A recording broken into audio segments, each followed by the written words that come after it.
मंत्री भरत गोगावलेंचा माफीनामा, नारायण राणेंवरील वक्तव्यावरून त्यांनी माफी मागितलेली। नितेश राणेंसोबतच्या चर्चेनंतर त्यांनी ही माफी मागितलेली आहे।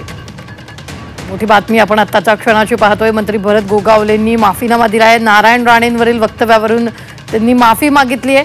नितेश राणेंसोबतच्या चर्चेनंतर गोगावलेंनी ही माफी मागितलेली आहे।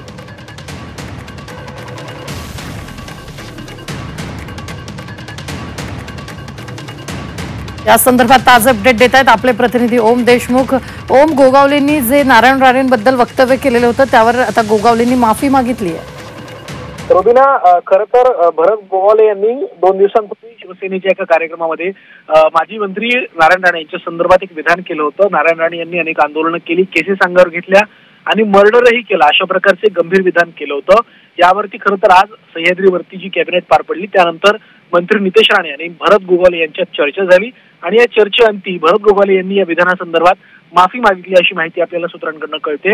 खरं तर नारायण राणेंच्या संदर्भात जे विधान त्यांनी केलं त्यावर नितेश राणे यांनी सकाळी प्रतिक्रिया देखील दिली होती। नेमकं भरत गोगावले यांनी काय म्हटलंय आणि त्यांना कुठली माहिती ही मिळाली आहे या संदर्भात आपण गोगावले यांच्याशी थेट संवाद करणार असल्याचं नितेश राणेंनी म्हटलं होतं। त्यानंतर कुठेतरी 2 नेत्यांमध्ये चर्चा झाली आणि अखेर नारायण राणेंच्या संदर्भात केलेल्या विधानावर धन्यवाद ओम, ताजे अपडेट देण्यासाठी। आम्ही वेळोवेळी तुमच्याकडून या संदर्भातले ताजे अपडेट घेत राहणार आहोत।